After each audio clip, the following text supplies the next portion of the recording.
Kelly Troyer Bohm with Driven Relationships.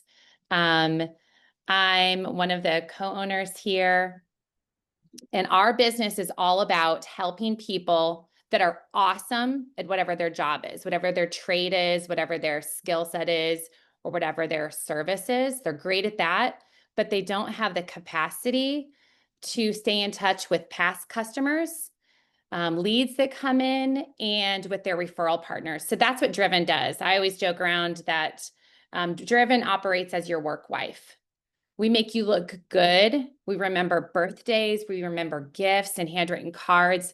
And we make your customers feel like the most important person on the planet. But that is not what we're talking about today. Today, we're going to talk about how to use AI in your business. And some of us are using it already. If you're using it, do you want to raise your hand? Are you using AI in a small, large scale? Do you feel like you're good at it? On a scale of 1 to 10, I would love for you to drop into the chat. On a scale of 1 to I'm Iron Man, or 10, where are you on that?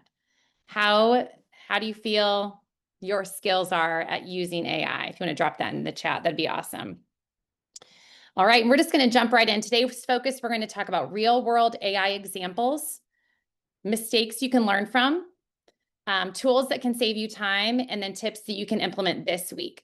The first person to name this movie in the chat will get a little prize from me at the end of this meeting. So whoever is the first to write that in there, and Abby, you can keep an eye on that. What I do want to let you know is our feelings here at Driven about AI. We really feel like AI should be used to supplement and to make better what you're already doing, your creativity, your craft, your voice, your relationships. But it's not to replace the humans or the human element. These are our panelists. We have Chip. He's an entrepreneur. He's a coach at Driven Coaching, and he's MIT trained. He's an MIT trained AI specialist. So he kind of knows what he's talking about. Rachel Cardwell has been my dear friend for over 12 years. She's a real estate agent with EXP. She's a short-term rental owner. If you need an Airbnb in Winter Park, Colorado, or down the street from me in Litchfield Park, Rachel is the person you need to talk to. She builds great communities wherever she goes. She's a cheerleader for female solo real estate agents. Shirley is one of my friends in Gainesville, Florida. Go Gators. I don't know who's saying go Gators. I'm not. The good thing about Tyler is he's a University of Tennessee fan where my son goes to school. So Tyler and I have really connected. He's in the moving and relocation industry and is probably, he is. He is wise beyond his years. He's a young man and he is just so incredible. And I've been so impressed by Tyler since I've met him. And then my favorite brother, Matt Troyer. Don't tell the other three. He is located in Indianapolis. He has a design and build construction firm and a custom cabinet manufacturing company. I barely scratched the surface with how incredible these humans are. And I'm so thankful that the four of you are here to give us all of your nuggets of truth. And we're going to start with Chip really quick. I want you to all answer these in the chat. If you're part of the Zoom, just answer these in the chat. But Chip, can you unmute yourself and tell us the weirdest or most surprising way you've seen AI used in business? Just real short. Yeah, you bet. Well, welcome everyone. Thank you for joining. I'm honored to be here and be a part of the panel. So one of the weirdest ways I've seen AI being used in business is actually with Oral-B. You can buy it on Amazon, but it's an AI-powered toothbrush that'll analyze the brush strokes of how you brush, determine where you need to brush more, and give you hygiene advice. So on the strange side, that's one of the strangest. And then the other would be an AI soccer coach for a British football club, where the the players actually interact with the coach via an Amazon Echo, which again is really weird. But hey, they were struggling, so they needed some help, so they leaned on AI. So love it. Thanks. Rachel, how has AI made your life or business easier? Just really quickly. Unmute myself. Like you said, I feel like real estate, most of our businesses are about people and connecting with humans. So I feel like, especially since COVID, everybody's on Zoom, everybody is just sitting in their offices. And so I think it's just that hard balance of using it as a tool. I just think it's created a lot of efficiencies for me in my business. Even in my personal life, I feel like I use it for travel. I use it to plan outfits for conferences. I mean, I just feel like there's so many ways that you can teach your bots how to work with your life. But I think, like you said, keeping the humanness in our business and life is super important as well. It is. Tyler, if AI could instantly take one task off your plate forever, what would it be? My answer to that is driving. I hate driving. I actually love driving. I hate the fact that it's a time suck. So while I make it as productive as possible, listening to podcasts or just having general alone time or whatever it is, driving, I would hand it off to AI if I could any Yeah, day. that'd be helpful for your business too. All those moving trucks, if you could just replace with AI, Yeah. save you some money. All right, Matt, how has AI made your life or business easier? Well, I didn't know Tyler's answer, but we're currently road tripping to Detroit, and I would have loved to have done this via AI so I could be mobile and just keep cruising, right? So, our biggest thing is really we're in the design build space. Like the biggest problem is early on with sales is getting like time for us to get client ideas out of their heads and into reality.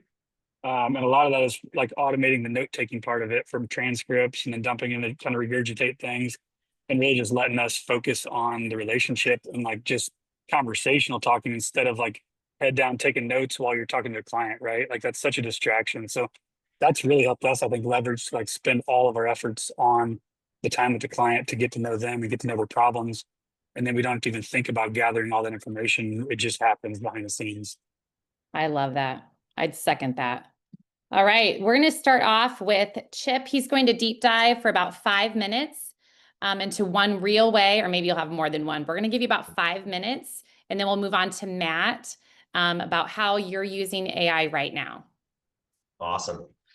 Well, really where I have begun my AI journey is obviously it's a very mysterious technology that everyone's like, what is this? It always seemed like it was a distant future. And within the last handful of years, it's become a part of our everyday lives. And so the biggest thing that I have found in how I use AI, it started with a mindset shift and really looking at AI. I think initially a lot of people see AI as taboo. And so we have to move beyond it being taboo. And so, yes, I had AI help me do this task or with this document or with this presentation and kind of having the mindset of like, why wouldn't I? Right. Mm-hmm. And so it's the equivalent of, someone still typing their emails on a typewriter and sending them through the US Postal Service. It's like, it's just a no-brainer. And so in the same way, we really need to kind of have that mindset shift with AI not being taboo, but being a tool. Mm-hmm. And it's something not to be intimidated by or, see as mysterious, but, like every other technological advance that we've experienced in our business, it's just another one. And those leaders, like those that are on this call, that are wanting to learn more about it, as myself, look for ways to maximize it in meaningful ways in order to stay competitive and be successful. And most people on this call have most likely heard the adage that AI won't replace you, but those that are using it in meaningful ways will. And so really looking at ways to how can we move beyond the basic automation? So handling emails or writing emails or scheduling, doing some basic marketing copy. Again, those are really good use cases for AI, and I'm not bashing those. Those should be a part of our workflow. Mm-hmm. But it misses, in my belief, the real opportunity or the bigger opportunity for how AI can be employed. And Rachel kind of touched on it already, but having more of a collaborative mindset when it comes to AI. And we really need to start to look at AI as our strategic collaborator. That is, also a tool. And so what the game changer is when we start to look at AI as our thought partner, helping us inform and support our big strategic decisions. Mm-hmm. it really helps to kind of shift the way in which we use it. And so the biggest threat, I believe, for society, for humanity, is losing parts that make us human, and that is our ability to critically think. That's just one element, right? And so one of the threats of AI, similar to the fact that we can't remember a phone number to save our life, unless it was one that we had when we were a kid. Then I know the phone number of the home I lived on, Seminole in Phoenix in 1995. But I don't know my kids' phone numbers, right? Because we've offshored our, phone numbers to our phones, right? So in the same way, the threat is offshoring our our critical thinking to AI. And so really the way in which I have begun to use it as a business leader and have begun to coach and guide other business leaders is to continue to stay in the thought leadership seat and use AI to serve you as a thought partner. Because again, if we let our critical thinking go, then our brain becomes lazy and we have a hard time if we don't have this tool to be able to do whatever we need to have done, right?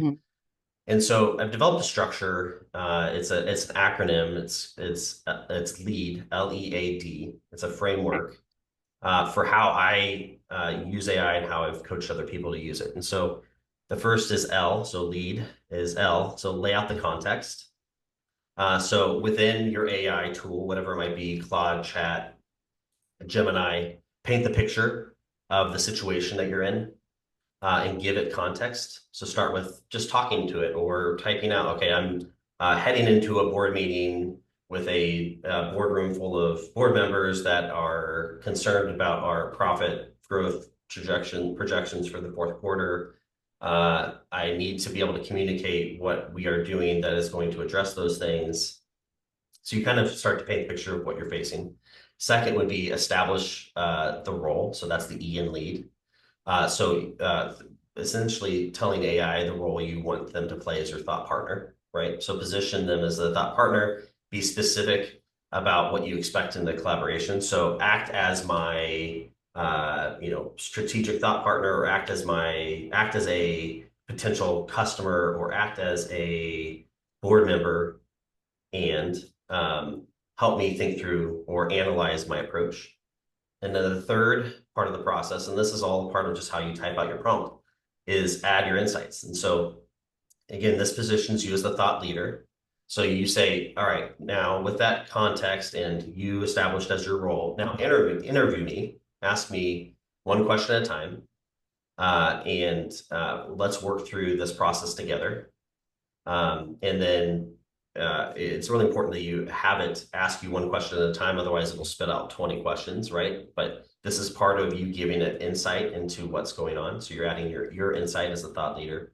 And then the final is the D, is to define the objective. So interview me, ask me one question at a time as we work through how we're going to approach communicating the objectives that we've completed to help us counteract the shortfall in this quarter and what we're planning to do into next.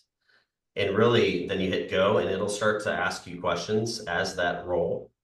And at the end of it, you're going to have a really well-defined, result that's going to give you greater insight and greater thought clarity around it. It's similar to like if you're sitting with someone in your room, in your office, and you're like, hey, Jane, I've got this situation, you give them the context. Can you help me think through this as my thought partner? It's the same way in which you'd collaborate with someone else. I love that. Yeah. Thank you so much for making it very actionable and having LEAD as the acronym. That's awesome. We're going to find out more from you in a little bit. I'm going to move on to Matt. Those are great things. And I know all of our AI notes are going to be summing all of this up. For sure. Awesome. Matt, you own a construction company, cabinet company, design build. How are you using it right now in your business? Yeah, the lowest hanging fruit I kind of mentioned already briefly, but just it's actually funny. I had all my notes typed up and then I literally just I prompted chat, like, what is the most valuable takeaways that I've used you for? And I just spit out another few more quick things that stood out to me that I kind of overlooked. So I think the biggest thing, like I said, and it spit out clarifying and polishing communication, which I kind of talked about. Like for us, it's really taking away the note taking, the meeting summaries like we're talking about with this stuff. But the thing that stands out for me is like, those are my thoughts in that conversation I'm having with that client. So when I'm not asking it to be the creative mind behind me, it's listening to me and how I'm talking to that client, and then summarizing for me what I think the project, what the client's project should look like, or what our engagement looks like, right? So it's not taking away my creative powers in that space with the client. It's leveraging and highlighting what it picks out in what I've already talked about, right? So that's kind of one of the things I think stands out as just a powerful way to think about it. Obviously there's things that are replacing the fear of it talked about replacing things, but it's just in that world, just, kind of summarizing and helping get things out of my head that I've already talked about. So, and then talked a little bit about, I pick it a lot for strategic and like financial planning, and whether it's like the more data I put in of like all of our proposals and all of our costing and stuff like that, like I can quickly pull a search of like, hey, what have our foundation numbers been over the last year, right? Like the more data I put in, the better I can spit that kind of stuff out, or spot checking like, hey, does this price seem in line with where we've been on other kind of things? So we're kind of just scratching the surface on that kind of summary stuff of how can we analyze data quickly, and it's our information that we're feeding it just to get what we need out of that information quickly. Matt, I have a question on that. Okay, Do you enter it through like a spreadsheet? Do you type it out? Do you copy and paste from something? Do you have it connected to your, I forget the program you use? I wish there was connection to Builder Trend for like financial stuff, but Builder I kind of just create the projects in ChatGPT that you can kind of keep that stuff kind of siloed of like, here's my whole folder of like pricing and estimating conversations, right? I'm sure there's going to be cooler plugins with, and it seems like all of our software that we use for project management and all these things, like all these companies are coming out with AI tools that are using the same data that we're using. So we're seeing a lot of that, but that's actually one that stands out to me though, is I use the email client I use is Superhuman, which is really just a tool that uses Gmail's functionality. And it uses all the shortcuts of Gmail just quicker and like cleaner. And their AI stuff is really slick on like just automatically drafting replies, letting me look at it quickly and like decide if I want to add to it. And then really just like chewing through all the emails that are spam and like sorting stuff. Like that's Oh, you're cutting out a little bit, but with time. Does it connect to your phone and to your desktop on your Gmail? Oh, sorry. Yeah. So Superhuman is a desktop and mobile app that helps you sort through emails quickly, replies quickly, and those kind of things. And then one of the big powerful one in our world is design and renderings and stuff. So even just the basic chat GPT, like, hey, take this floor plan, take these inspiration photos, that kind of thing. A quick rendering of a bathroom with these colors and this kind of thing, right? Like we were playing with that as a team yesterday. And, there's some more powerful photography kind of tools that my other talented brother in the graphic design world has been sharing with me. But just to be able to get a lot of ideas out of our head and give them quick decision points. And then our team still does the fit and finish of like the full renderings.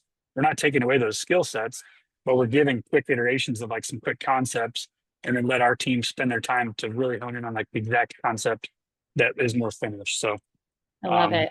Yeah, those are few highlights for us. So. Thank you so much. We'll get back to you in a little bit. I'm going to move on. Thank you so much. And I'm sure people have specific questions for you. So Tyler's in the moving industry. What's one real way you're using AI right now, Tyler? You don't have to share all your secrets because you never know what your competitor might hear, but we'd love to hear some of this stuff you're doing. No, that's okay. Yeah, I used AI once I was introduced to it. I played around with it some. The best ways that I found AI useful in our business, and some of the ways I'm currently still using it in the moving industry, at least for an independent moving company as ourselves. We have a rather large team. A lot of our team consists of the actual movers. Obviously, AI is not going to replace movers, at least probably not in our lifetime. And that being said, a lot of the back end work is where I'm utilizing the AI. So building processes and procedures. Sometimes I feel like a dog trying to rally cats with all the team members that we have. And all the movers that we have coming in and out the door. That being said, having consistent processes and procedures for them to kind of follow and listen to, down to how to pack a box, to how to load a truck, and all that in between, and not to damage it, while they're doing it, right? So building processes and procedures has been the biggest way that I think I've found AI to be useful.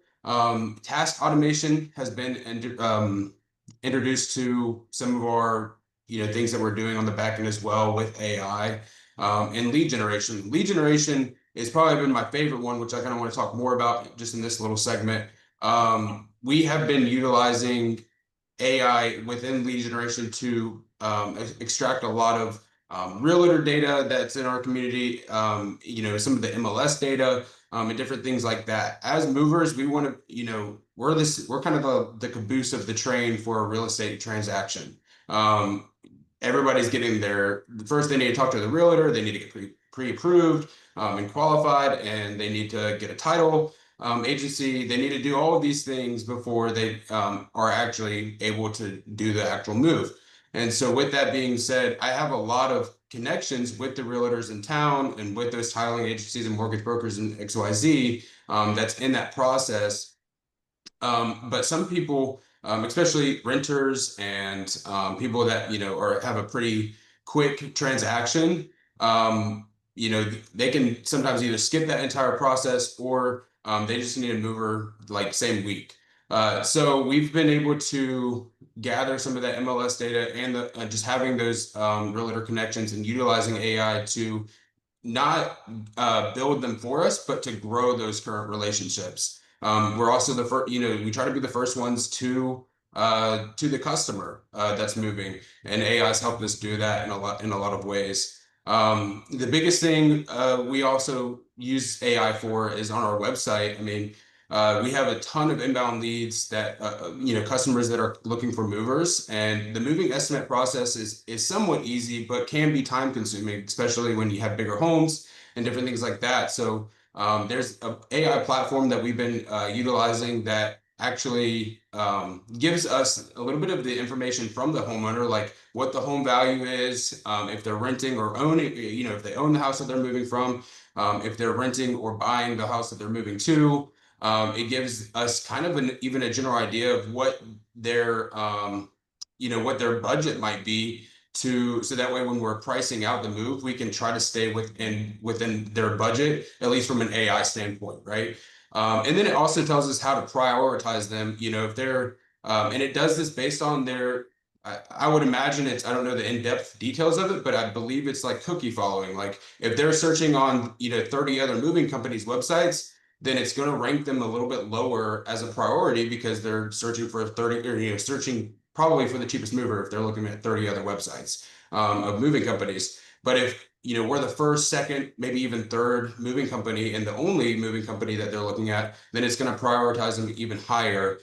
So it just gives us a good idea of what we're walking into when we first pick up the phone to talk to that customer. And then it even goes a step further and prompts the customer to take pictures of the items that they need moved. That automatically feeds into our system, and we can see exactly what they're looking at. That breaks down or that goes a step further so that we can create the estimate again before we even pick up that phone call. So that makes the estimating process a lot easier. It streamlines things, and a lot of that too goes back to the task automation, which knocks out probably 10 or 15 tasks that we do before we even talk to the customer originally. So that's one real way that we're using AI. Obviously, there's a lot of there's a lot of things that we could do to improve on that, but we've had a lot of success with it. So I love it. Thanks, Tyler. And when we get those drivers for you, we're going to let you know. Yeah, please do. I love it. All right, awesome. You guys can text questions in the chat for anyone who's been on the panel if you have questions for them specifically. But Rachel, what's one real way you are using AI right now? You got about 5 minutes. Okay, so I was looking at my tech stack earlier. I was like, holy cow, I'm using more than I thought, I guess, from an AI perspective. But I think for real estate agents, all of us can totally see when somebody has just put in ChatGPT, like, write me a listing description, right? So I think really teaching on chat, I use ChatGPT every single day. I do have the paid version, and I do think that makes a huge difference in the information that you get and how much capability it has. So I think the first thing with that, though, is teaching your ChatGPT about you and your business and making sure you write, like in the settings, you can write out, everything about your business, your brand voice, like, are you casual? Are you fun? Are you more, are you more data driven? Like, what is your style? Who is your customer? And all of that. I think that's super important to teach your ChatGPT how to process information. And then, like, going off of what Chip said, I actually had one class that I went to, and I'm just going to read this to you guys. And this is in the download that I have for free as well. But prepare to generate content for me in future prompts. Before we proceed, I want you to fully comprehend my business, customers, target audience, and goals. Base your future responses on my provided answers that I will give you. I want you to fully understand my objectives for creating content. To achieve this, ask me at least 25 questions about my business, customers, target audience, vision, goals, and any other necessary details to complete the upcoming task to the best of your ability. Your understanding is crucial for optimal results. So if you go in and actually do that, I know Chip said, like, ask small questions, but this, if you actually go and answer the questions that it spits out, it is insane, like just how much more understanding. When you do type in, hey, I'm listing a property in Fraser, Colorado, here are the specs, what it spits out now for me is so much more in my brand voice. And to me, editing is so much easier than creating. So I think just utilizing it once again as a tool versus just copy and paste. I mean, you do have to go in and still edit. I think whatever you put into ChatGPT, if you're putting it out there in public. The other thing I use every single day in my business for real estate is an automation called ManyChat. I'm pretty active on social media, on Instagram. And so for that, it's like, if you guys ever comment the word whatever, on people's posts, because if you post your website or you post a link on Instagram, I'm sure most of you know this, but some people, I still see a link on your Instagram post, you cannot click on it. So, even the link in bio, I feel like is getting to be a little bit old, because that's just another step for somebody to have to go and find whatever information they're looking for. So I use an automation called ManyChat, and then also StanStore for downloadables and things like that. So I do have a free download for you guys that I think, I don't know, Kelly, do you have that? Yeah, if you scan that QR code, and that you did use StanStore for that. Yes, so StanStore is a great platform if you want to create digital products, but also, just a place that's a really easy download for people. So I use that every day. But ManyChat is an AI automation where you can just you program it in one time. So say I want somebody to schedule a call with me on Calendly. I'll comment the word chat, and that automatically then sends them a link through Instagram that drops a link to my calendar. And then from there, whatever you prompt it to do will continue that conversation with that person. So I use that every day in my business along with ChatGPT. But I call her Chatty G, and she's my AI bestie. Oh my gosh. Yes, I've learned so much already, and I feel like I'm using AI. Thank you, Rachel, for sharing that. We're going to come back to you in a minute. I love that everyone put how they thought they were using AI. Some people were saying 0 in the chat. Other people are like an 8. Terry Pierce has been using it a lot. I know that. I'd love to hear from in the chat if you guys want to share some lessons you've learned. But Matt, what lessons have you learned? Have you screwed up anything using AI? Have you seen a huge win? Share with us really quick. Nothing probably that's not worked. I mean, obviously there's been some crazy drafts. I think that you for sure got to read it before you just blast out like, oh, just copy paste this email. And like, there's some silly stuff and like around language. It's like, that's not at all how I would talk. So I think that, like we've all mentioned, like the more you put your writing in there, it starts to write like you. So that's certainly helpful. But the win I would say is we've kind of identified really recently our like 5 to 7 differentiators in our market of like why we think we're different than our competition. And I've taken like client responses or like their hangups of an email and let it kind of summarize like which one of those differentiators might be worth noting in my reply to them of like, hey, what would stand out to this client that would match us up to make sure we're a good alignment with them, right? So it's not, I mean, it's kind of like cheating, but isn't mostly sales, like trying to figure out where you can align your company's goals with the client's goals. And it really kind of short circuits a lot of that. So that's been a pretty powerful tool for us. I mean, you're still going to have to be a human in the sales meeting. You know, it's kind of like Correct. all those photos of people you see on their business cards, and then you see them in real life, and you're like, I don't even think that's the same person. But with what we're doing with AI and how we respond in an email, you still have to show up and be able to have an intelligent conversation and be able to be likable. Yeah, because if you Um, dropped an email, then they meet you in person, you're like, you talk so different. Like that'd be a problem too, then, right? So yeah. Chip, what about you? Anything, any mistakes, anything that, any big wins? Yeah, the classic copy and paste is I think one that we've all maybe fallen into. Maybe it's just Matt and I. But yeah, I've included the prompt in an email by accident before, and we'll never do that again. Um, so yeah, I'd say the way I look at AI is that it's the 80, instead of the 80-20, it's really the 82. So 2% of AI capabilities will drive 80% of the productivity in your business. So don't overwhelm ourselves with all of the whiz bang shiny tools. Just look for ways in which you can start to employ it now to make big impact. So that would be it for me, because I really love shiny things and get super distracted by that. So really look for 2% of what AI capabilities are and driving 80% of its benefit for me. Yeah. Tyler, any mistakes? Anything working really well? I know you mentioned some things earlier, but anything else? I mean, I think just to kind of follow along that same path, there was one point in time where, and Chip touched on this even at the beginning with the critical thinking part, where I relied way too heavily on ChatGPT or on AI tools, and I think when we boil it down, yes, it is a tool. There are some people, like if you ask my wife, she is terrified of AI.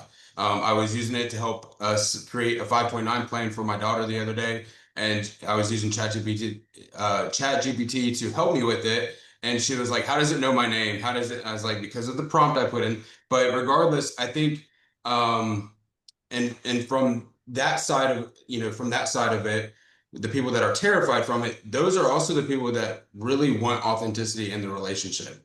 And so I've taken a step back and seen that I think a lot of people just crave that authenticity in a relationship nowadays, especially with all of the AI tools. Social media it still doesn't help with that, even though it says it's a connector. It's really just connecting people behind a phone screen. Relying on AI is definitely a mistake that I've made, but now I'm more using it as a tool, and just allowing it to help me grow and excel in the areas that I'm already doing well in, has been helpful. So that's definitely a win and a mistake. Yeah. Rachel, what about you? Any lessons you've learned really quickly? Yeah, I think same thing. I think just proofreading everything and checking the data too, because I think sometimes, especially from a real estate standpoint, if somebody's just prompting ChatGPT on, data points in a specific market, I have found that it's sometimes way, way off. So I think it can be a great tool for a lot of things, but I think that's definitely, and the automated messages. I use Fixer for email, and yeah, some of those responses like, no, we are not sending that. Yeah. I love it. Thank you. So we're going to open up to a little Q&A. Octavio had a question. Octavio, do you want to unmute yourself and ask that? Which AI is recommended and safe to use? What would you recommend, Matt? I think all of us would probably say the same thing, but what do you feel like is safe to use? I think ChatGPT is overall safe, but I don't know. I mean, all of our data is everywhere, right? So I think I definitely trust. I use Gemini just because it's built into the G Suite, and I feel like that's fairly safe. But I'm honestly probably not the pro on tech security. If anyone else has an opinion there. Yeah, we do have some people who are. What about, has anybody used the $200 a month ChatGPT option? That was asked by Justin Ebright. Is anyone paying for that, the $200 version? Anybody? I'm not. I'm using the $25 one. Yeah, and unless you're a developer that's developing APIs using chat or OpenAI, I don't know how necessary it would be. I would say I have one real quick here. My brother-in-law, he's actually in antique rare book collecting. Yeah. And he's paid now for the fuller version that gives him like the deep research stuff, which he's seen as like really valuable, because he's scouring libraries and like data and stuff on these 14th, 15th century books. So he was probably the most hesitant, I think, to adapt some of this tech, but now he's realizing how quick it can go through so many books and resources that he could find stuff and place things easier now. So Yeah. That's awesome. What about for graphics? This is a place where I've gotten stuck. I know Canva has some. I tried for this. I wanted to show you guys this beautiful AI created presentation, and I couldn't do it. Robin Statzer, say hello, Robin, so we see your face. Robin, you can't replace Robin with AI. When that happens, I mean, that we will have arrived. Does anybody have any feedback on graphics and AI?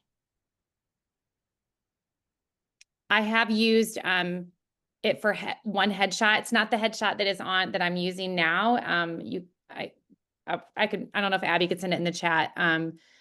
It's pretty good. I think it's actually on our website. But my best friend called me. She's like, dang, your hair looks so good. Who did your hair? But I do feel like it looks like me. Anybody else? Anybody have anything about graphics? To me, it's back to the editing. I use Canva every day, and I think it's great at removing, backgrounds and just replacing things. But I think anytime I've ever tried to start from scratch, like create this image, it's just so weird. And it just comes out, I don't know, to me, it's great for editing, I think. Yep. I've Anyone noted. oh, go ahead. Does someone have something? I was going to say a couple of my clients have sent me logos that they've created on ChatGPT, and they're great logos, but they don't know the format that they need, so they only get like a really low resolution type thing, which I haven't gotten around that myself either. But I can have them digitized for them so that it works, and everybody's been happy so far. Awesome. Thanks, Lori. Glad you're here. Is anyone using AI for answering calls while on appointments? I did see in the moving industry, I was at a moving conference a couple months ago, and Supermove, they are a platform. They're working on AI for answering phone calls. To me, I didn't love it. I feel like I'm okay with AI if it's digital. Listening to someone was weird for me, but has anyone heard of anything? We've been looking at using an AI voice agent for our 24/7, like for our non-peak hours on our 24/7 GMB listing. And I agree with you, Kelly. I don't love it either. You can certainly tell. And I've used some of those AI voice agents as well for like my personal phones, getting phone calls. And if anybody's familiar, it's the M1 app. It works. It does work. But I don't think, I think talking about the authenticity of the relationship, I think it's more of a deterrent than it is helpful to either a customer or to the person on the other end. Yep. It certainly can be helpful to you, the person using it, though. Yep. Yeah. Corey Bowman said she uses Umail to answer her calls while she's on the phone. Thanks, Corey. All right. Anybody else? we use Smith AI for phone answering, but I think it's a trick that it's not actually AI, it's real people. But I think they're building the tech maybe as they're doing it of like we are definitely outsourcing our incoming phone calls. But I think they are probably working some AI tech behind it, but not the full like robot voices. That's pretty weird to me. I feel like. Yeah. I think when you're talking, people want a human. It I goes always back to, ask for an agent. Go ahead, Robin. I think it goes back to that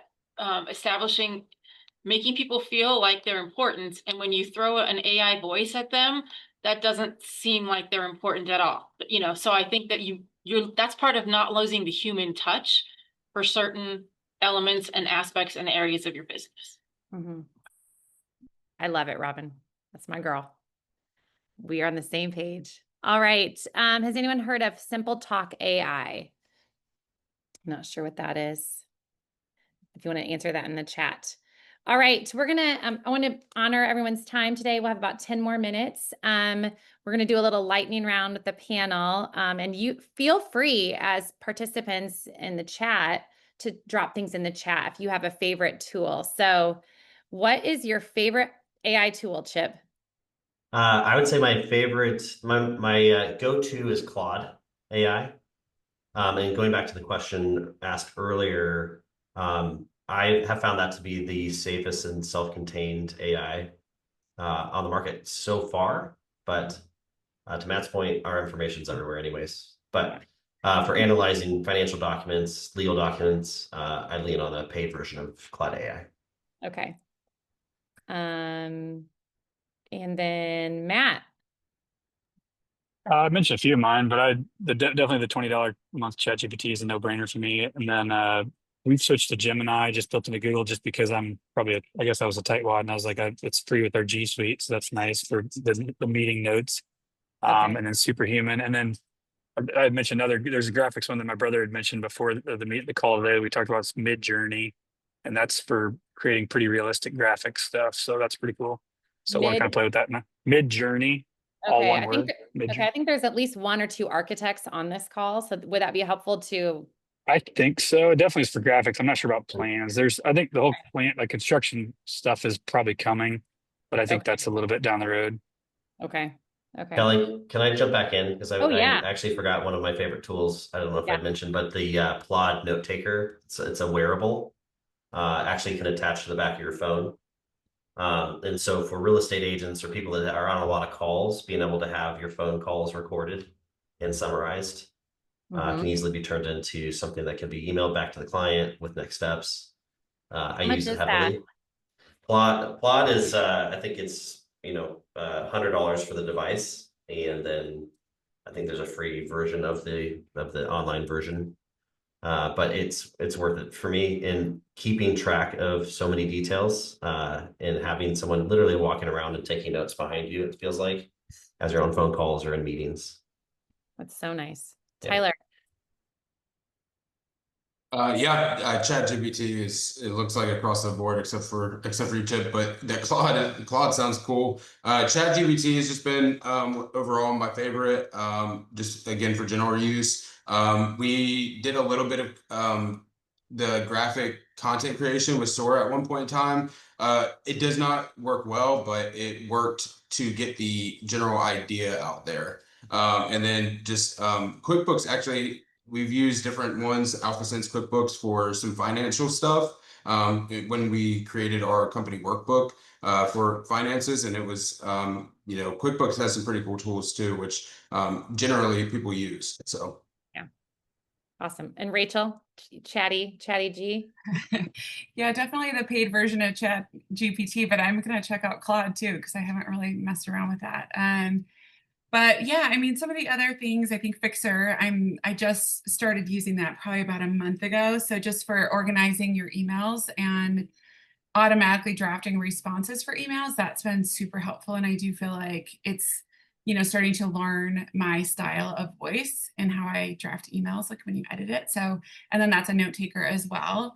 And then, yeah, what else? I mean, ManyChat, like I said, I feel like. How do you spell that? ManyChat. Okay. So I use StanStore as well. And now StanStore is also creating an automation. So I'm testing it just because for me, if I can eliminate one monthly fee, I'm kind of testing out the automation on StanStore. Okay. And we can help you with your automation too. I know you're working with us. Yeah. We can help you with some of those things. And I was going to say, if you guys are driven people, your calls are recorded, right? Yeah. Yep, exactly. Abby, did you have a favorite AI tool? There's one that you've told all of us about. Yes, I mean, my favorite is granola.ai because it sits behind your Zoom meetings. It doesn't show your note taker bot. That kind of freaks me out when I see the bot in the waiting room and just visually. So granola is great. I think what I'm learning from my husband, who is AI genius, but what's great about it is that you can group your meetings into folders. So let's say you're in Matt Troyer's world and he has one client and he wants to record all of his meetings. You can put it in a folder and then you can ask Granola, hey, did we ever talk about XYZ? And Granola will skim all of the conversations that you've ever had and it will say, yes, you did actually in this meeting and this is what you discussed. So it will pull all the information for you. I also love that it will draft an email for you too. So that's kind of my secret. Anybody that works with me, if I send you now moving forward a recap email, it's because Granola put it together for me. So I thought you were really smart, Abby. I'm super smart as well. It's both things, Kelly. I think it'd be really great for marriages or terrible for marriages if all these conversations can be recorded and say, did I really say that? Or did he really say that? Yeah. Yeah, like- it's great. So that's my favorite one. Okay, awesome. Really quick, we're running out of time, but Matt, one tip that you would leave us with. Do you have one? Just Oh one. goodness, I don't know if I have anything special other than nuggets have already been dropped, but I guess I mean I try a lot of things before you go to paid versions on stuff. That's what I would say probably. Okay, great. Tyler, anything? I honestly, I don't have one. No. Okay, Abby. Rachel, Um, Abby. yeah, I'd just please edit your content. Please Yeah. don't just copy and paste. Yeah, I actually have one. The dash, when you do anything in ChatGPT, it does a long dash. And I don't know if anyone on the planet ever uses a long dash. So even people on their Facebook posts that are like just their personal about whatever, I'm like, they ChatGPT that. And I get it, it's their own voice, but you can tell it's ChatGPT. So that long dash, get rid of it, my friends. And you can tell ChatGPT, get rid of it. So Same with emojis. Please get rid of all your Way emojis too many and emojis. Chip, any like one tip? Yeah, I'd say just stay curious and embrace the change. So there's a lot of change that's happening in AI. Embrace it and look for ways to use it and not let it use you. Rachel? I'd say just your prompts. I mean, I think writing thoughtful prompts and just like Chip said, like treating it like a conversation. I mean, I don't know, the more detailed I am in my prompts, the better the response. I learned something from you. I didn't know you could go into your settings and fill those things out. I thought it just learned from me over time. I've been using it long enough, but I love that. If you've not used ChatGPT, which there are people that haven't, close friends of mine, business owners that are friends of mine don't use it at all. So you can start out and give it some information so that you can get ahead of the curve on that stuff. I love that, Rachel. Thank you for sharing that. Okay, a favorite book. It doesn't even have to be AI, but Chip, this is one of your recommendations, right? Yeah, AI driven leader. It's a great book to pick up. Again, that's going to help you wrap your brain around the idea of employing it as a leader within your business. There's many ways in which we can use it within the business, but as a leader to make smarter decisions. It's a great book. Matt, anything you recommend right now, book or a podcast? Sorry, I missed the AI book question, but I'd say anti-AI would be unreasonable hospitality. Focus on customers, let the processes do the work, right? So, Oh, your fan club's clapping for you. Or maybe the book, I don't know. Tyler, what about you? Any book or podcast you'd recommend? Just a book, and it's also a podcast, is the Entree Leadership. It's written by Dave Ramsey. Dave Ramsey, I love his voice. I just think he's really raw. He's been doing it for a long time, and he's the voice of reason for me. So I recommend that Entree Leadership book. Awesome. Rach, did you say one? I love Unreasonable Hospitality. Is such a good book. Along those same lines, The Go-Giver is another great, great human book. But I don't really have an AI book or podcast, but I do have a guy that I've seen in person a couple times that is very real estate focused, I would say. But Phil Stringer, he's definitely a great speaker and somebody to follow in the real estate space. Thank you. Okay, everyone, thank you so much for being here. This was like this much of what all of us could probably sit here and talk about. Thank you for all of you for being here. Takeaways, like Chip said, stay curious, start small, implement maybe one idea or research one thing that you heard about today. When people work with us at Driven, I tell them, if we could help take one thing off your plate each month, by the end of the year, that's 12 things that you've systematized that you're not doing anymore. If we could do one new thing a week, that's 52 things. So just start small. All those things add up and they make a big difference in life. We have a couple upcoming webinars. The next one is in July, and it's for high school students, college students, and parents of those people. We're going to be talking about smart money skills before you turn 20, and also how to show up to an interview. I have high school students, so that's been something that's like confusing, I think, for that age group, is what to wear when you want to be professional. And then August 12th, how to get more referrals without asking for them. So save the date. We can invite you. These are ways to get a hold of these wonderful people. Chip has an event coming up too that's more in depth with AI. And then I'm always here. Driven's always here. Our team's always here to help you with any AI questions, any marketing systems. And we're not here to sell. We're truly here to have a conversation. And if we can't help you, we can maybe point you in the right direction, or at least help you think through some things. Chip, do you want to share about your seminar really quick, or maybe drop it in the chat? Yeah, really quick. It's a AI leadership jumpstart. So it's a 4-session over 2 weeks jumpstart where it helps leaders go from 0 to 100 on AI adoption for them personally and how they can apply it for the business. Wonderful. Tell us your email. So if people want to email you, if they're not on Instagram, how can they get it? It is chip@drivencoaching.com. Awesome. Rachel, how can people get a hold of you if they aren't on Instagram? I mean, Instagram's the best way, but yeah, my email is rachel@rachelcardwellhomes.com. You can drop it in the chat. Tyler, what about you? Your email? Yeah, it's just Tyler@2collegebrothers.com. And Matt? Sorry, muted. Matt at emergent-group.com, and we're about to drop a new website in the next few weeks. So. Awesome. And he's my brother, so I give out his cell phone number. Oh, you know what? I'm going to give a prize to anybody who knows my phone number from growing up, the last 4 digits. If you can drop that in the chat. It can't be Abby, though. What about me? It can't be you. I will tell you, it's all of our bank codes. It's all of our house codes. Like you could, my entire family. Oh, Dad, my dad answered. Dad.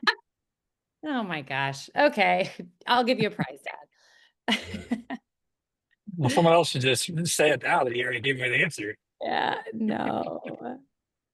Oh, Brian, you probably Brian did. got it. There I you would go. think Brian would know. Brian, say hello so we can all see you. He's a friend of ours from high school. How long have we known you? Middle school, bro. Middle school. All right, friends, we're so glad that you all were here today. We'll give you this recording. We'll give you the AI notes. And if you're totally confused, we can have a one-to-one conversation. And if we didn't impress you at all, we want you to lead this next mastermind, okay? Thanks, everybody. Thank you all. Thank you. You guys were awesome. Learned a lot. Awesome. Good, Thank great. you.